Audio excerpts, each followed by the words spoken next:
That would be terrible if the first book that I unwrap is the murderer. Hopefully that's not the case.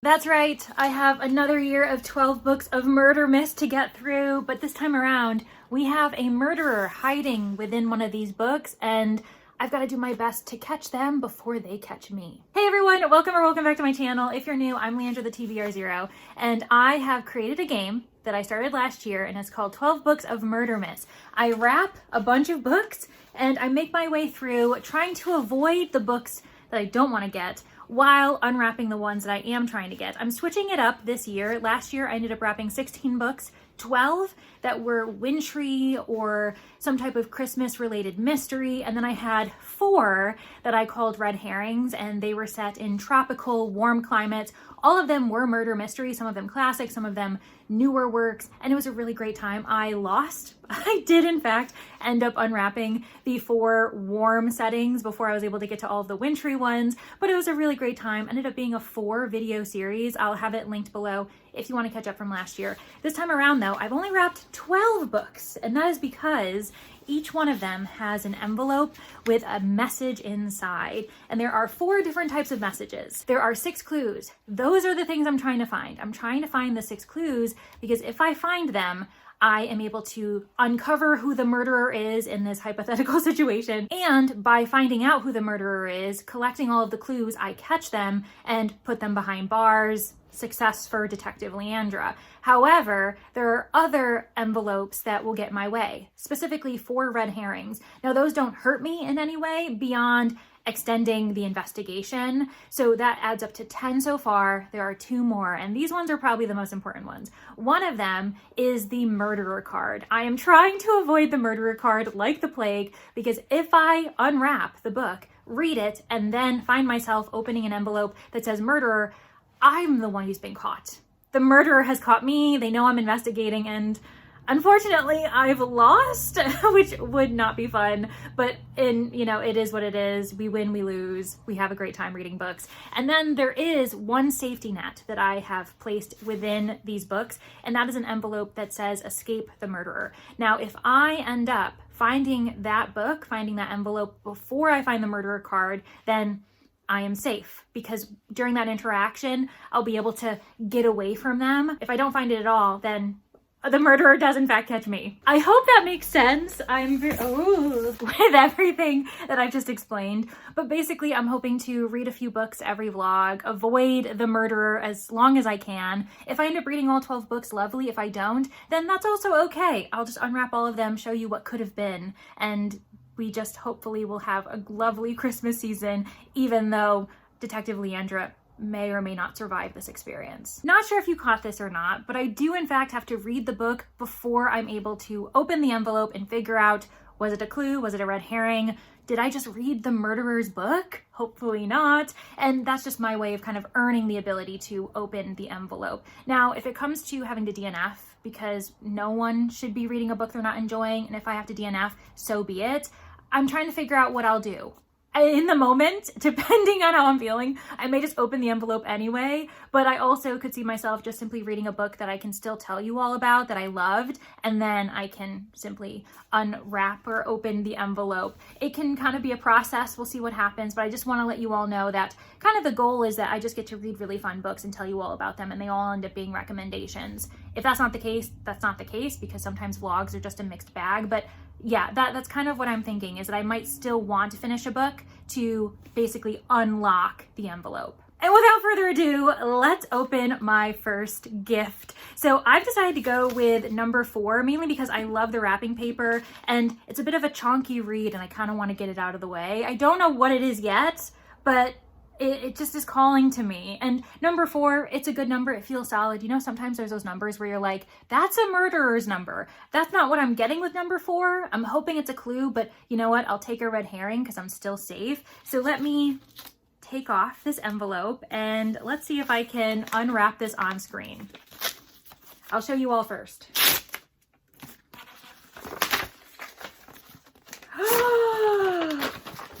Echo of Worlds by M.R. Carey. So now this is one of the few in here, I think it's the only one in this entire stack that is the continuation of a series. So I'll have to be careful in not providing any type of spoilers as I'm reading this, but I just wanted to read it so badly. This is the second book in the Pandemonium series. The first one, Infinity Gate, is one of my best books of the year. I read it over the summer, late spring, sometime around there, and I loved it so much, and I've been meaning to read Echo of Worlds since finishing Infinity Gate. Now, this is an epic sci-fi. It ends up following this idea that Earth has many different versions of it, almost in an infinite number. Infinity Gate, get it? An infinite number of Earths that have all progressed or evolved in different ways.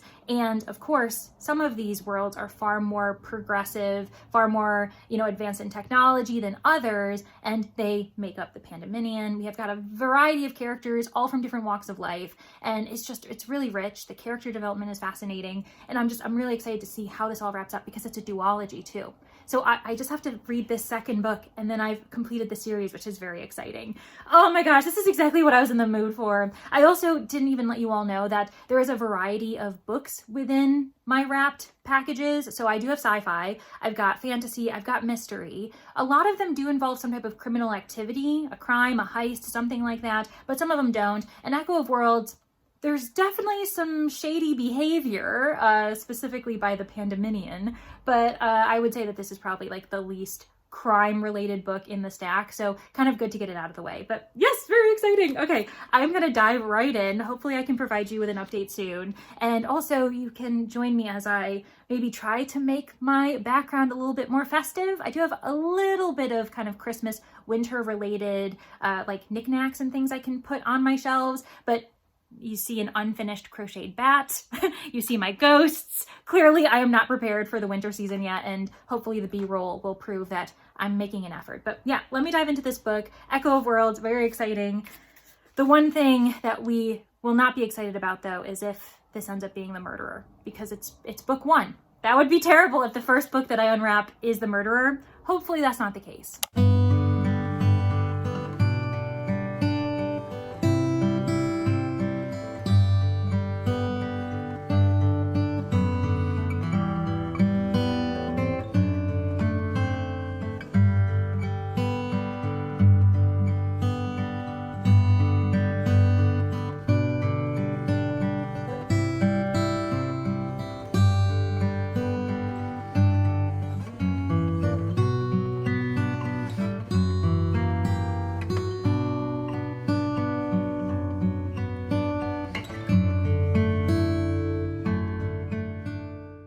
I am a third of the way through Echo of Worlds, and I'm having such a good time. I love being back with these characters. Obviously, that's the beauty of a series. You gain a foundation in the first book, and then returning to these characters in the second one, you're just off and running. I find their relationship dynamics to be ever more complex, especially as they are striving to accomplish a really, really hard task, and that is to not only save one world, save all of the worlds. What is going on in the first book is a lot of tension surrounding two different factions, two different groups of species that are just trying to obliterate the other because they find the other to be a threat. And then in book two, now our group of characters are trying to come up with a solution on how to prevent this war from happening, because the war will end all of civilization as we know it. And I love the progression of the story. I find M.R. Carey to be an author whose writing style I can trust.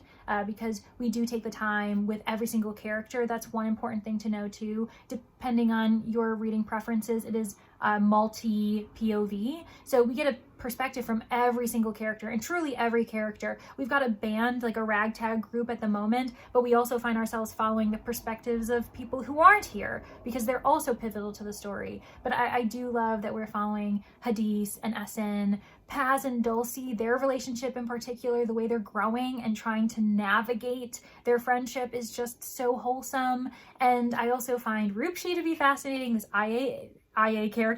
AI character who is also trying to understand what it means to be human and what their own capacity is to feel and understand, while also being able to trust themselves, because AI Can we trust it? That's something that we have to ask ourselves in this day and age as well. So I just find it to be beautiful while also being compelling and action-packed. Now, there is some heavy sci-fi elements in here. Numbers are thrown out. I don't know if the maths, if I'm going to be honest. I'm not the person to ask, but I think that it's important because it is part of the plot to have them discussing these scientific, elements, these mathematical equations, because we are talking about some really advanced technology like step plates, stepping from one world to another, basically just being able to transport yourself at will, and other elements that are very heavy in this sci-fi world.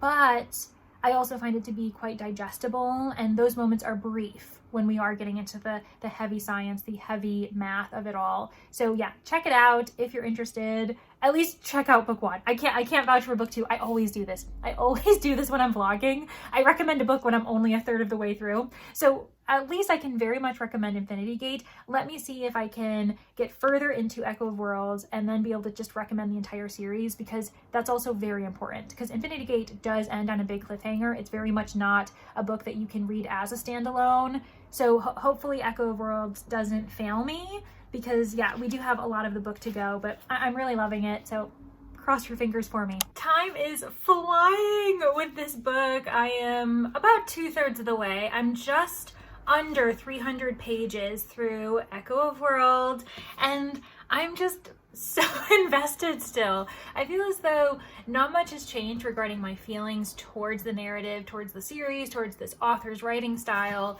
but things have continued to escalate. There was this huge reveal in the last couple chapters that I am just floored by. I'm really impressed that M.R. Carey went there, because it's this really interesting question of what does it all mean? Where do we all come from? And I think that's really cool. And the characters see that a lot truly is on the line, and doomsday, the apocalypse that will slowly but surely destroy everything in its path, has started. I'm interested to see what happens, because we really have maybe just under 200 pages left. So there's still a lot of the book to go, but I'm still feeling like this is a 5-star. I'm still feeling like this was an excellent start to 12 Books of Murdermas. I will say that the closer we get to the end of the book, the sooner I get to open this envelope and find out if I've already died because the murderer has found me before I found them, or if there's just a red herring in my way. A clue would be great to be found. Add Infinity Gate to your list if you haven't already, because truly I have not seen one disappointment in this sequel, so I think it's going to be a series that wraps up really nicely. Woohoo! Okay, let me go finish the book. I have been cleaning, organizing all day, hence why I am dressed the way I am and my hair is kind of just pulled back into a little bit of a mess. But I did end up finishing Echo of Worlds, and I'm not gonna lie, I've only just finished it in the last couple minutes, so I'm still processing everything, and I'm still just floored by how everything is connected, these characters' journeys, what they're willing to sacrifice. The way communication is done throughout this series, the having to bridge between different species, different worlds that are Earth but not Earth, and the language, the communication between AI, robotic kind of organisms versus those that are of flesh and blood. It's really impressive. It's really interesting. And I felt for these characters, and I also understood why they had to do what they had to do. And I'm really impressed. There were moments in this book, though, I will say, that I thought, okay, this could be 4-star range. Maybe it's not a 5. Maybe it's not a 5. We'll just have to see what happens. And I feel as though the ending wasn't what made it a 5, but it secured my feelings. No, this is a 5-star series. It's a great series for me, at least. Not sure how other people would feel, but I loved it so much. So this is going to be a 5-star, and I'm so happy. I'm so glad that we have started off the vlog, started off 12 Books of Murdermas with a 5-star. However, that doesn't mean that envelope number 4 is going to be as happy as my thoughts on Echo of Worlds. So what we're going to do, we are going to finally open this envelope, deciding on whether it is a clue, a red herring, the murderer card, or escape the murderer card. We'll have to find out. And then I get to decide the next book I'm reading. Because like I said, I mean, if it's the murderer card, I'm going to be fully honest with you, I'm just gonna keep reading because it doesn't really make sense to stop. We're just gonna think that I'm a ghost. I am a ghost who is still trying to, I guess, solve the murder slash find justice for myself and whoever else this murderer killed. So yeah, let's open this up. I'm gonna do it for you all. So you're gonna be the first ones to see. What did we get? We got a clue found! Yes! Okay, perfect. 1 down, 5 more to go. But I feel like that honestly makes sense. That is perfect that Echo of Worlds got a clue found because it was such a good experience. So it was meant to be. I'm very, very pleased with that. But like I said, the investigation is nowhere near over. And so now I need to figure out what my next book is going to be.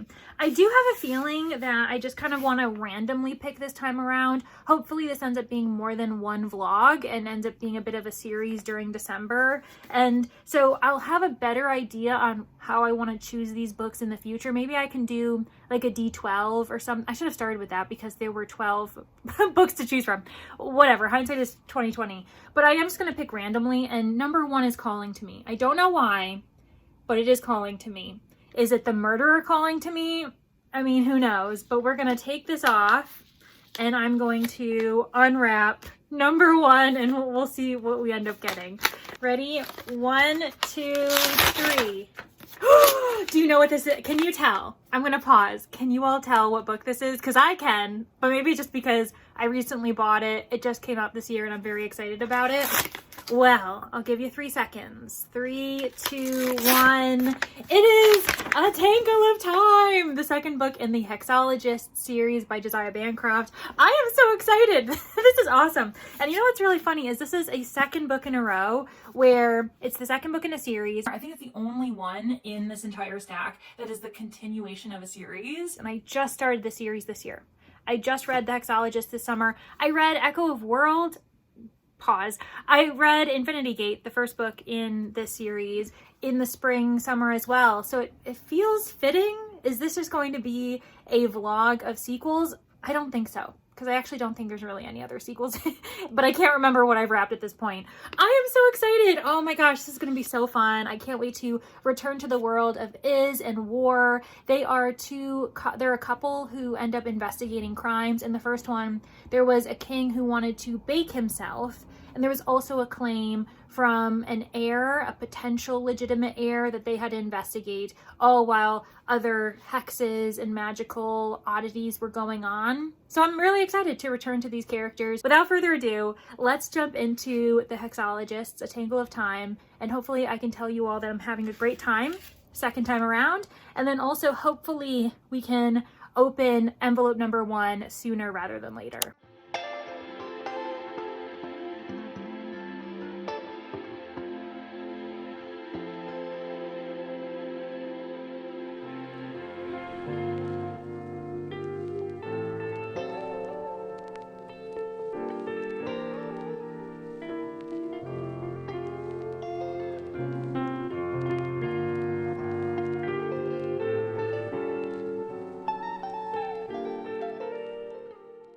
Visiting family for the moment, and so my background for filming is very different than usual, but I do have an update for you. I am halfway through A Tangle of Time and I am enjoying it so much. It feels good to be back in the world with Isolde and Warren, Black Cat, Golden Retriever. I've probably already said that before, but it is the perfect way to describe them. And they are having to deal with quite the obstacles, quite the entanglement, a snarl, if you will. If you know, you know. And I find it really fascinating. It's not surprising that this book is a little bit thicker than The Hexologists because they are dealing with larger, grander concepts that Isolde and Warren have never faced before, and that even the magical community may not fully understand. They are dealing with time, with other universes, portals, alchemy mixed with hexology and everything else in between, and it's really interesting. It all ties back to this one major event that happened on the night that Isolde and Warren visit this artist. Isolde is worried about the artist because they reached out to her saying, hey, I'm playing around with hexes in my art.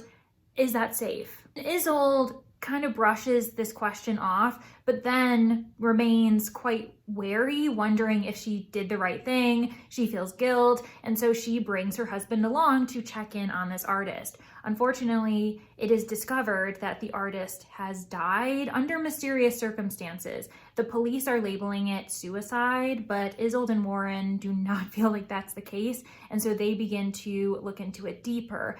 Unfortunately, though, they keep finding themselves getting deeper and deeper into a bigger conspiracy, things that are dealing with the government, with the police, with society pushing down the impoverished, pushing down the working class, and wondering, how does this all help us figure out what's going on with this artist and what is now her artwork that is very, very much desired by the elite, by the upper crust of society, because isn't that always the case? Once an artist dies, suddenly their artwork becomes more valuable and people weren't appreciating them when they were alive. I also am appreciating that there are multiple threads that we are following. Not only this mysterious death of an artist, but we found another body that seems as though it has mummified over many years, but the man was apparently walking around a couple days ago, on top of the fact that we have a personal mystery that Isolde and Warren are very much invested in, and that is trying to find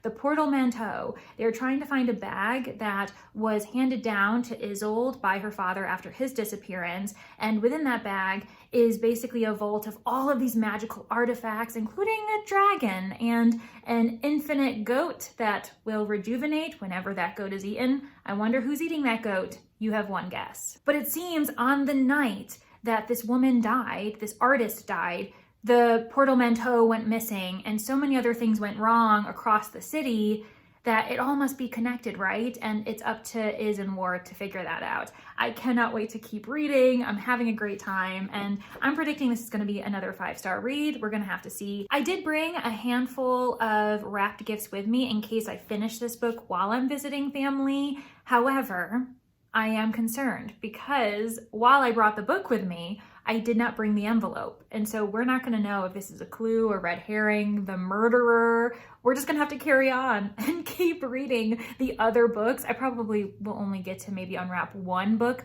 while I'm visiting family because I'm of course doing other things, hanging out with my parents, etc., doing holiday events and activities. But I feel as though I'm a bad investigator.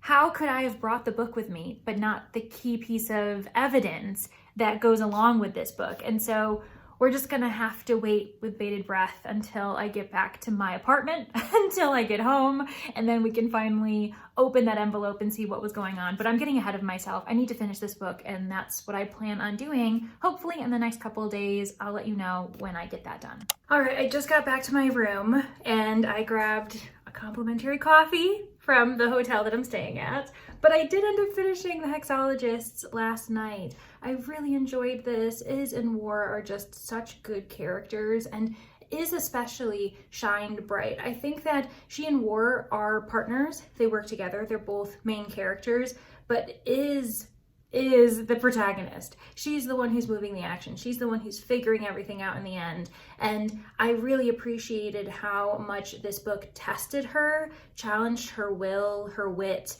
her ability to puzzle things together, and especially forge her own path, which is a big theme in this narrative. I am so shocked by how well this vlog is going as far as the books being paired well together, because a lot of themes in A Tangle of Time, a historical fantasy mystery, are paralleling Echo of Worlds, this epic sci-fi final book in a duology, because we are discussing time. We're discussing this suggestion of alternate opportunities, alternate realities. If you were to change something, what is the butterfly effect of it all? And all of that is discussed in this narrative with Isolde and this mysterious death of an artist. I loved it. It was really fun. It was really, really good. There were moments where I wasn't sure where we were going, and there were a few conversations that I felt as though either didn't need to be in this narrative or I wanted it to be more in depth discussed further because it seemed a bit surface level. For instance, I think I'm more sensitive to this because I'm seeing it more this year especially, and the last time I read a book like this, it handled it really, really poorly. And this didn't handle it poorly, but I just wanted to know more about the relationship dynamic between Iz and War on this subject. But I recently ended up reading, what's it called? Wild Dark Shore with Kelsey for a 5-star project that we were doing with Rainey and Brittany that we do every few months. And that one had a conversation about why one of the characters elected not to have kids. And then she did a quick 180, and it was just really disappointing that the author made it so flippant when that's a really serious decision, especially because people don't seem to take seriously when people say they don't want kids. And I think that that's just such an important discussion to have between a couple, and Warren and Isolde apparently decided not to have kids because Isolde doesn't want kids, her choice. And War, he decided, I would rather have my life with Isolde than anything else, so I am willing to not have children. And I wanted to know more about that discussion that they had. So anyway, that's a one, I got not critique, but I wanted to understand why this was in there, what's going on. It is an added texture to their relationship, to their history, but I felt as though there were a lot of things unsaid that I wanted to know. And I can confirm that there is going to be a third book. This one ended with The Adventure Continues. There wasn't any major cliffhanger, but there were quite a few clues as to what Isolde and Warren's next adventure will entail. We had breadcrumbs in book 1, but you could tell that Josiah Bancroft probably didn't know if this would be a one-off, if the publishers would agree to creating this as a series. Book 2, I went in completely blindly, but I feel really certain that book 3 is going to be following the mystery of Isolde's father. He disappeared. He went off on an adventure to find some type of magical artifact. He never came back when she was a child, and we keep getting nods and mentions about what exactly was going on during that time. His relationship with her mother, his relationship with this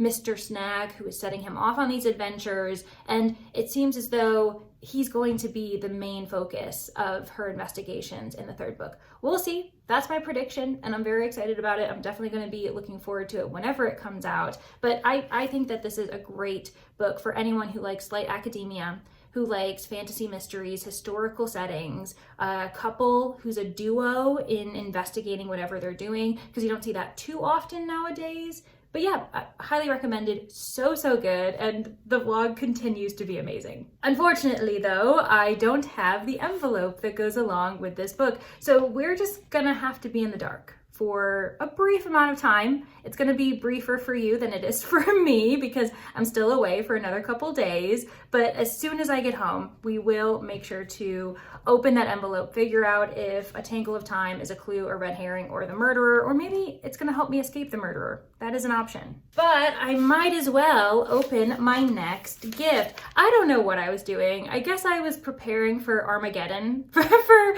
the worst case scenario that life would force me to be snowed in, can't see my family, whatever the case is. But I brought a bunch of books for options, and I think I'm just gonna grab the first one because nothing feels strategic because there's no strategy to this. I don't know. I've done really well. I feel as though if I end up getting a really bad book, or as far as a red herring or something, maybe I'll start thinking about strategy, but there's literally nothing for me to think about. I will say that in the travels, we did have some injuries, but everything's pretty good. I still don't know what these books are, so that's okay. But yeah, I think I'm just gonna open this one because there's no rhyme or reason to it. I have 3, 5, 6, and 7.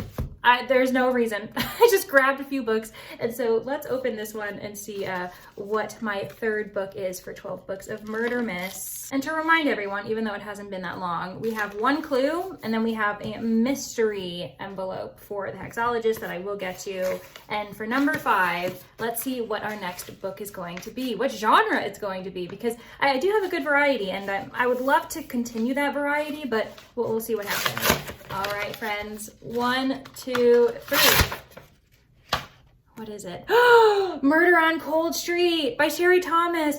This brings me back to last year. For those of you who were around last December for the initial round of 12 Books of Murdermas, I did have to read 2 books in the Lady Sherlock series because I ended up unwrapping book 4 and I realized I hadn't read book 3 yet. And so I had to read that first, and it was a bit of a mad dash, but it was so good. It actually provided me with one of my favorite books of the year last year. This is the shortest book that I've gotten so far, so I will do a middle book update just like I did with The Tangle of Time, but then we'll be finishing the book, and so I think sooner rather than later we're going to be unwrapping number 5. Hopefully, I actually do prefer that we get home, that I return to my home before I have to open this, because I do want to see what this one was. I can't even remember what the number was. Was it number 1?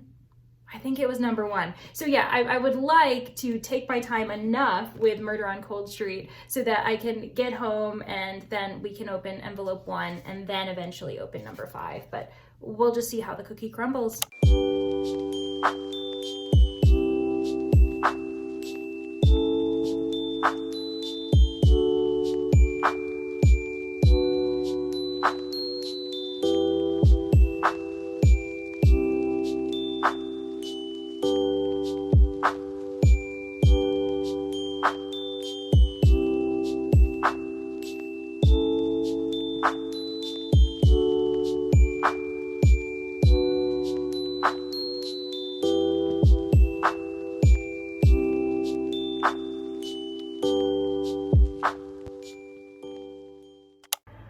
I am home. I just got in the door about a half an hour ago. I am nearly halfway through Murder on Cold Street.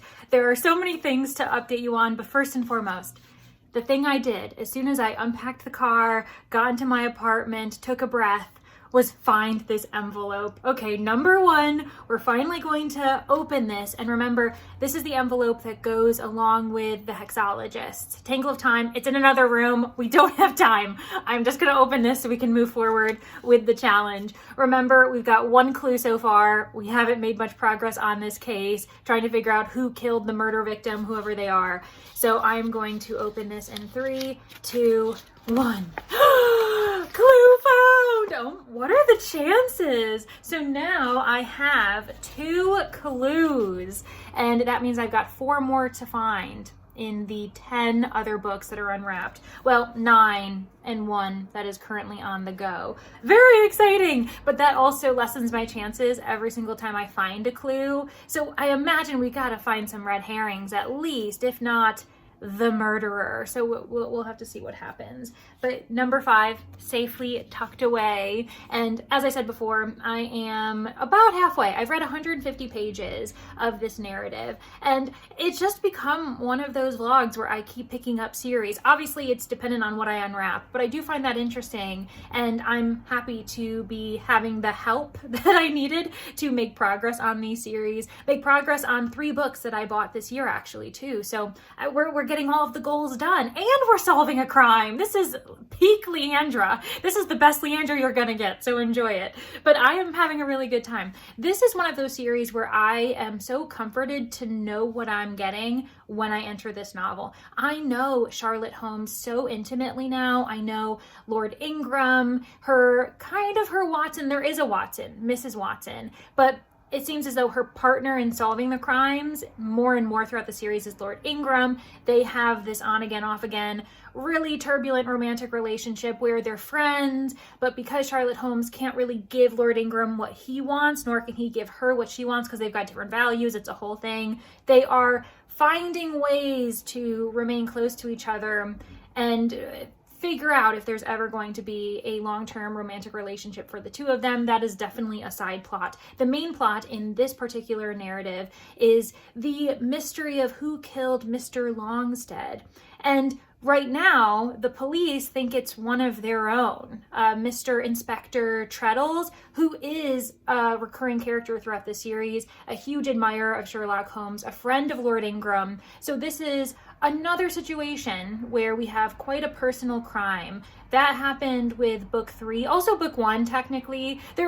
This is quite a personal series, I suppose, as far as us having other crimes that Charlotte Holmes solves, but usually the big overarching crime is related to Charlotte Holmes in some way, whether it be her brother, her father, Lord Ingram himself being accused of murder in the third book, and she is tasked with the impossible of clearing a person's name. Once again, this time it's this inspector, and his wife is keeping secrets, which is making it really hard, even though she clearly wants her husband to be let out of jail and have his name cleared, but there are things that are keeping her from being completely honest. And so Holmes is trying to figure out what exactly happened on the night of this ball, of this coming out party for Mr. Longstead's niece. So it's very entangled, and it's a bit of an impossible crime because it happened in the home next door, which is weird, and no one was there because no one's living there. So there's a lot of loose ends and weird things going on, and I'm excited to see what happens next. I'm a little bit sad because Livia Holmes, Charlotte's sister, has returned to being a secondary character. In books 2, 3, and 4, she was far more prominent, but we also have another half of the book to go, so we might get more of her in the future. We also definitely haven't heard the last of Moriarty, who remains in the shadows, this big bad villain, kind of the final boss situation that we've got glimpses of and becomes ever more entwined in what Holmes is investigating, but they still remain in the shadows, which is very interesting. But yeah, I'm enjoying this. It's been a very easy read so far, and I imagine I have the rest of the night to relax, unpack, and whenever I need a break, I can simply pick up Sherry Thomas's 5th book in the series. And then, you know, who knows what comes next in this challenge, but we do have to finish this book first and foremost. I also have to pause and let you all know another book that I read. I needed an audiobook for my travels. I was driving, you know, many hours to visit family and then many hours back, and I happened to finish a book in that time, and that is The Man with No Shadow by Bonnie Quinn. The audiobook is really well done. It's so fun. If you have ever listened to or read Welcome to Night Vale or Direct Descendant, it's that type of camp horror where the main character is like, this is my reality. I deal with monsters every day. It's my normal. Maybe it's not yours, but this is what I have to deal with. We have our main character, Kate. She inherits the campground in this old forest. It's very, very old land. It's been in her family forever. She inherits it some time back, and it's her job to protect not only the town that's nearby, but all of the campers who come to the campgrounds. And there are many a monster that we end up meeting throughout the narrative. And there is the big dastardly villain in this known as the Man with No Shadow, who is determined to get rid of Kate for his own kind of like villainous ways. That's part of the mystery of why he's attacking her so hard compared to any other time. She also has history with him. It was really interesting, and I'm really excited because it's a series. But just so you all know, that's just a bonus book, a bonus recommendation for you. As someone who also was having a really hard time with horror this year, that one just really like tickled the right places. I don't know what I'm saying, but I really liked it. And I'm thinking I'm going to give that one a 4.75 stars. And I was quite sad that I wasn't reading it for a vlog, so I couldn't, you know, express myself throughout the process of reading it and really liking it. So I'm throwing it in there as a bonus book. So for anyone who is looking for a horror, that's one I'll recommend to you, especially because there's no way that I have any horror in my wrapped gifts, because I'm pretty sure I only picked between mystery, fantasy, and sci-fi, and I don't really buy horror. I usually have to read it first and then think, okay, this is rereadable, and then I buy it, and I definitely want to buy The Man with No Shadow. But anyway, that's an aside. Let me get back to Murder on Cold Street so that we have a third envelope to open and see just how, you know, closer I am to finding the killer. So I will update you all when I finish this book. I finished Murder on Cold Street last night, meaning that today we can open another envelope to continue our investigation in search of that pesky murderer. But for the time being, I'm going to set the envelope to the side so that we can focus on Murder on Cold Street. I really enjoy this series. It's a staple. It's a comfort read at this point for me. And I love that I can trust Charlotte Holmes to figure out the how, the why, and the who, wrap it up in a nice bow, and I feel content by the end. I also don't think I've ever mentioned that this takes place in the lead up to Christmas. It wraps up with our characters exchanging Christmas gifts. So I would say that if you have reached up till like number 4 in the series, number 5 is the perfect time to pick it up. Pick it up right now in the lead up to Christmas. I highly recommend it because it is very satisfying to have the characters around the Christmas tree and everything else at the end of this tale. I will say that at this point, I am 100% certain that books 4 and 5 cannot be entry points into this series, because we are once in a while finding ourselves discussing Moriarty, and that is building upon events that took place in books 1, 2, and 3. And those ones, I think you can read as standalones. 4 and 5 are dependent on past experiences. They tell us why characters are behaving the way they're behaving because they are learning from past mistakes or from past worries and actions. And so it's not really a great place to start in the series. So just know that. But honestly, a solid 4-star read. Really excited to eventually get to book 6 when I get the chance to do so. And I'm excited to continue this investigation that we have of our own by opening our 3rd envelope. Now, we've been very lucky so far. We have had 2 clues out of 6. Only need 4 more to find if I want to uncover the murderer before they get me. Let's cross our fingers that this is not the murderer card. What are the chances?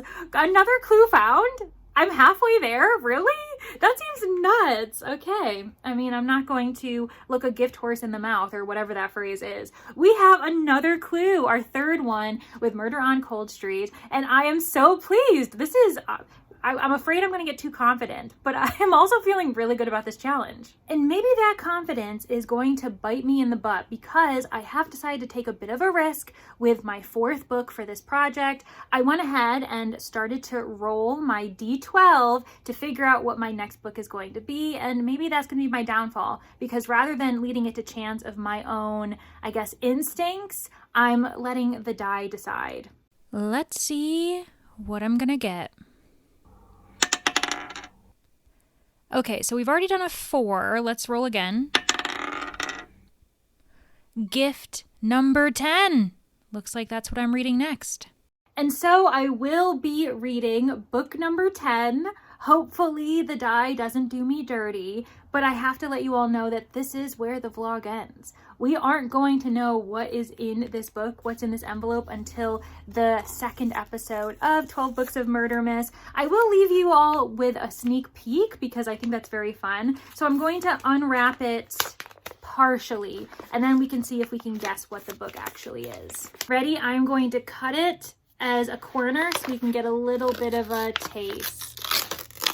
Oh, we even have the first word. The. I wonder what the title could be. That really does narrow things down. I will say that with this very bright and kind of obvious cover, I know what the book is. I know what it is. I'm not going to tell you what it is. If you know what it is, let me know in the comments. But I think this is going to be a very interesting way to start off episode 2. But will I start off episode 2 being caught by the murderer? We are going to have to find out. Thank you all so much for hanging out with me during this project of 12 Books of Murdermas 2.0. I hope you have enjoyed watching the chaos and watching me continue/finish a few series. This ended up having a very interesting theme of a vlog, not only obviously for 12 Books of Murdermas, that in itself is a theme, but these 3 books paired really nicely together. Not only are they continuations of series of 3 authors that I trust with not my life, but with writing a very good book, but I think that they were building off of each other. For Echo of Worlds, this was the 2nd book in a series discussing this idea of alternate realities and humanity. And then we had The Hexologist, a fantasy mystery that also discussed this idea of the universe, but as time being kind of depicted as more of a snarl than a linear timeline, which I thought fascinating. So these 2 books were linked in ways I did not expect before I started A Tangle of Time. And then we ended up transitioning from a historical fantasy mystery to a historical mystery that is a Sherlockian reimagining. And I love that. I love that each book kind of led itself into the other, even though I was picking them all up by chance. Not sure if that's going to happen with the second video, but you know, we'll see. And all of them got 4 stars or higher, which is also not something that I think is going to be replicated because this was a crazy vlog of just banger after banger. But we're gonna think happy thoughts. I'm going to be a positive thinking sleuth because I don't want to be a Debbie Downer as I try to find a murderer. This isn't hard-boiled detective fiction. That's not my story. But thank you all once again for hanging out with me. I hope you're looking forward to episode 2. If you are, / if you're not feeling chatty but you want to prove that you've been here, show me some presents in the emoji. What? So show me some present emojis in the comments. I would greatly appreciate that just because it also proves to me that people are watching to the end, and I feel as though I'm not just talking into the void in the last couple minutes of my video. And I hope everyone is having a lovely time getting excited for the holiday season. Everyone's being safe, hydrating, having good food, staying warm if you're in a colder climate, and I really do hope to see everybody in the next one. Bye, everybody!